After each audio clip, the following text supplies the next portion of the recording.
Welcome to the Bible in 1 Year with Melissa Sykes. Today is March 22nd. Joshua steps into big shoes, but God is the one who equips him to replace Moses. God links Joshua's success to a deep and personal understanding of his word. Joshua must read, meditate on, and obey the book of instruction. Joshua sends spies to Jericho, and they learn about the Canaanites' fear of Israel and God's power from Rahab, a prostitute. Rahab confesses, "The Lord your God is the supreme God of the heavens above and the earth below," according to Joshua chapter 2, verse 11. Rahab's faith is revealed by her works when she helps the spies and then obeys their instructions to ensure the safety of herself and her family. True faith in God always produces corresponding actions. Rahab's faith was not simply a mental assent to truth, but an alignment of her life, informed by her new allegiance to the God of Israel. Moses' final blessing on the people and his death closed the Exodus era, and the launch of Joshua's leadership inaugurates the conquest era. Moses blesses the people. Deuteronomy chapter 33, verses 1 through 29, around 1405 or 1239 BC. This is the blessing that Moses, the man of God, gave to the people of Israel before his death. "The Lord came from Mount Sinai and dawned upon us from Mount Seir. He shone forth from Mount Paran and came from Meribah Kadesh, with flaming fire at his right hand. Indeed, he loves his people. All his holy ones are in his hands. They follow in his steps and accept his teaching." Moses gave us the Lord's instruction, the special possession of the people of Israel. The Lord became king in Israel when the leaders of the people assembled, when the tribes of Israel gathered as one. Moses said this about the tribe of Reuben: "Let the tribe of Reuben live and not die out, though they are few in number." Moses said this about the tribe of Judah: "O Lord, hear the cry of Judah and bring them together as a people. Give them strength to defend their cause, help them against their enemies." Moses said this about the tribe of Levi: "O Lord, you have given your Thummim and Urim, the sacred lots, to your faithful servants the Levites. You put them to the test at Massah and struggled with them at the waters of Meribah. The Levites obeyed your word and guarded your covenant. They were more loyal to you than to their own parents. They ignore their relatives and did not acknowledge their own children. They teach your regulations to Jacob. They give your instructions to Israel. They present incense before you and offer whole burnt offerings on the altar. Bless the ministry of the Levites, O Lord, and accept all the work of their hands. Hit their enemies where it hurts the most. Strike down their foes so they never rise again." Moses said this about the tribe of Benjamin: "The people of Benjamin are loved by the Lord and live in safety beside him. He surrounds them continuously and preserves them from every harm." Moses said this about the tribes of Joseph: "May their land be blessed by the Lord, with the precious gift of dew from the heavens and water from beneath the earth, with the rich fruit that grows in the sun and the rich harvest produced each month, with the finest crops of the ancient mountains and the abundance from the everlasting hills, with the best gifts of the earth and its bounty, and the favor of the one who appeared in the burning bush. May these blessings rest on Joseph's head, crowning the brow of the prince among his brothers. Joseph has the majesty of a young bull. He has the horns of a wild ox. He will gore distant nations, even to the ends of the earth. This is my blessing for the multitudes of Ephraim and the thousands of Manasseh." Moses said this about the tribes of Zebulun and Issachar: "May the people of Zebulun prosper in their travels. May the people of Issachar prosper at home in their tents. They summon the people to the mountain to offer proper sacrifices there. They benefit from the riches of the sea and the hidden treasures in the sand." Moses said this about the tribe of Gad: "Blessed is the one who enlarges Gad's territory. Gad is poised there like a lion to tear off an arm or a head." The people of Gad took the best land for themselves. A leader's share was assigned to them. When the leaders of the people were assembled, they carried out the Lord's justice and obeyed his regulations for Israel. Moses said this about the tribe of Dan: "Dan is a lion's cub, leaping out from Bashan." Moses said this about the tribe of Naphtali: "Of Naphtali you are rich in favor, and full of the Lord's blessings. May you possess the west and the south." Moses said this about the tribe of Asher: "May Asher be blessed above other sons. May he be esteemed by his brothers. May he bathe his feet in olive oil. May the bolts of your gates be of iron and bronze. May you be secure all your days." There is no one like the God of Israel. He rides across the heavens to help you across the skies in majestic splendor. The eternal God is your refuge, and his everlasting arms are under you. He drives out the enemy before you. He cries out, "Destroy them." So Israel will live in safety, prosperous Jacob in security, in a land of grain and new wine, while the heavens drop down dew. How blessed you are, O Israel! Who else is like you, a people saved by the Lord? He is your protecting shield and your triumphant sword. Your enemies will cringe before you, and you will stomp on their backs. The death of Moses. Deuteronomy chapter 34, verses 1 through 12. Then Moses went up to Mount Nebo from the plains of Moab and climbed Pisgah Peak, which is across from Jericho. And the Lord showed him the whole land, from Gilead as far as Dan, all the land of Naphtali, the land of Ephraim and Manasseh, all the land of Judah, extending to the Mediterranean Sea, the Negev, the Jordan Valley with Jericho, the city of palms, as far as Zoar. Then the Lord said to Moses, "This is the land I promised an oath to Abraham, Isaac, and Jacob, when I said, I will give it to your descendants. I have now allowed you to see it with your own eyes, but you will not enter the land." So Moses, the servant of the Lord, died there in the land of Moab, just as the Lord had said. The Lord buried him in a valley near Beth Peor in Moab, but to this day no one knows the exact place. Moses was 120 years old when he died, yet his eyesight was clear, and he was as strong as ever.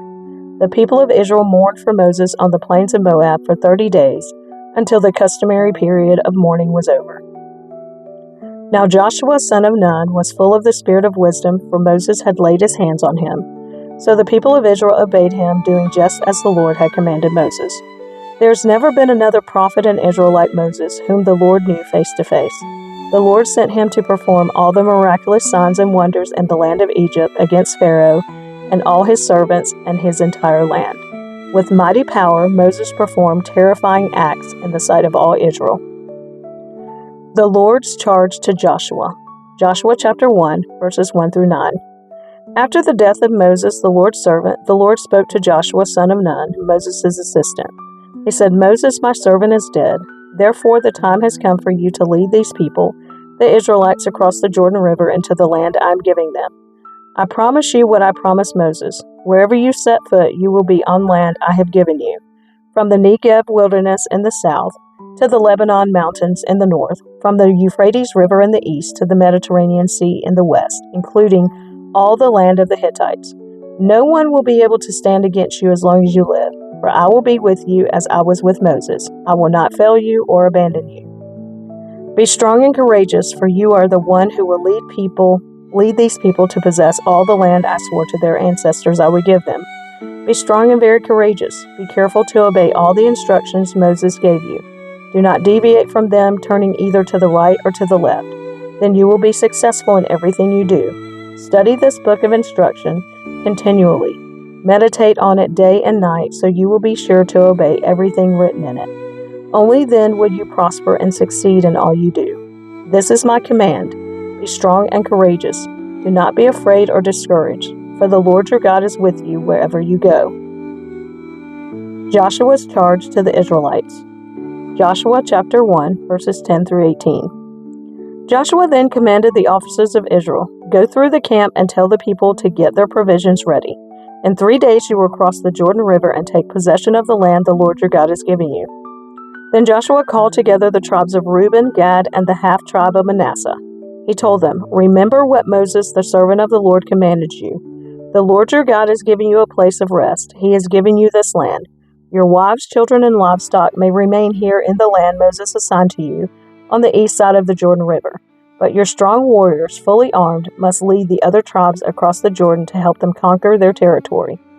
Stay with them until the Lord gives them rest, as he has given you rest, and until they too possess the land the Lord your God is giving them. Only then may you return and settle here on the east side of the Jordan River in the land that Moses, the servant of the Lord, assigned to you." They answered Joshua, "We will do whatever you command us, and we will go wherever you send us. We will obey you just as we obeyed Moses. And may the Lord your God be with you as he was with Moses. Anyone who rebels against your orders and does not obey your words, and everything you command will be put to death. So be strong and courageous." Rahab protects the spies. Joshua chapter 2, verses 1 through 24. Then Joshua secretly sent out 2 spies from the Israelite camp at Acacia Grove. He instructed them, "Scout out the land on the other side of the Jordan River, especially around Jericho." So the 2 men set out and came to the house of a prostitute named Rahab and stayed there that night. But someone told the king of Jericho, "Some Israelites have come here tonight to spy out the land." So the king of Jericho sent orders to Rahab, "Bring out the men who have come into your house, for they have come here to spy out the whole land." Rahab had hidden the 2 men, but she replied, "Yes, the men were here earlier, but I didn't know where they were from. They left the town at dusk, as the gates were about to close. I don't know where they went. If you hurry, you can probably catch up with them." Actually, she had taken them up to the roof and hidden them beneath bundles of flax she had laid out. So the king's men went looking for the spies along the road leading to the shallow crossings of the Jordan River. As soon as the king's men had left, the gate of Jericho was shut. Before the spies went to sleep that night, Rahab went up on the roof to talk with them. "I know the Lord has given you this land," she told them. "We are all afraid of you.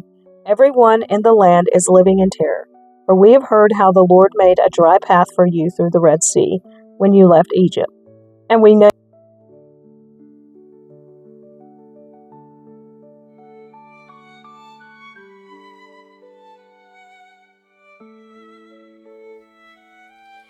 if you hurry, you can probably catch up with them."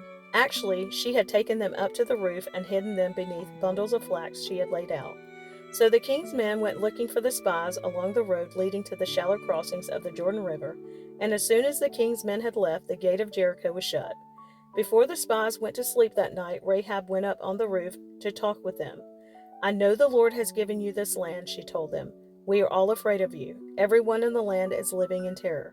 For we have heard how the Lord made a dry path for you through the Red Sea when you left Egypt. And we know what you did to Sihon and Og, the 2 Amorite kings east of the Jordan River, whose people you completely destroyed. No wonder our hearts have melted in fear. No one has the courage to fight after hearing such things. For the Lord your God is the supreme God of the heavens above and the earth below. Now swear to me by the Lord that you will be kind to me and my family since I have helped you. Give me some guarantee that when Jericho is conquered, you will let me live, along with my father and mother, my brothers and sisters, and all their families." "We offer our own lives as a guarantee for your safety," the men agreed. "If you don't betray us, we will keep our promise and be kind to you when the Lord gives us the land." Then, since Rahab's house was built into the town wall, she let them down by a rope through the window. "Escape to the hill country," she told them. "Hide there for 3 days from the men searching for you. Then when they have returned, you can go on your way." Before they left, the men told her, "We will be bound by the oath we have taken only if you follow these instructions. When we come into the land, you must leave this scarlet robe hanging from the window through which you let us down. And all your family members, your father, mother, brothers, and all your relatives, must be here inside the house. If they go out into the street and are killed, it will not be our fault. But if anyone lays a hand on people inside this house, we will accept the responsibility for their death. If you betray us, however, we are not bound by this oath in any way." "I accept your terms," she replied, and she sent them on their way, leaving the scarlet rope hanging from the window. The spies went up into the hill country and stayed there 3 days. The men who were chasing them searched everywhere along the road, but they finally returned without success. Then the 2 spies came down from the hill country, crossed the Jordan River, and reported to Joshua all that had happened to them. "The Lord has given us the whole land," they said, "for all the people in the land are terrified of us."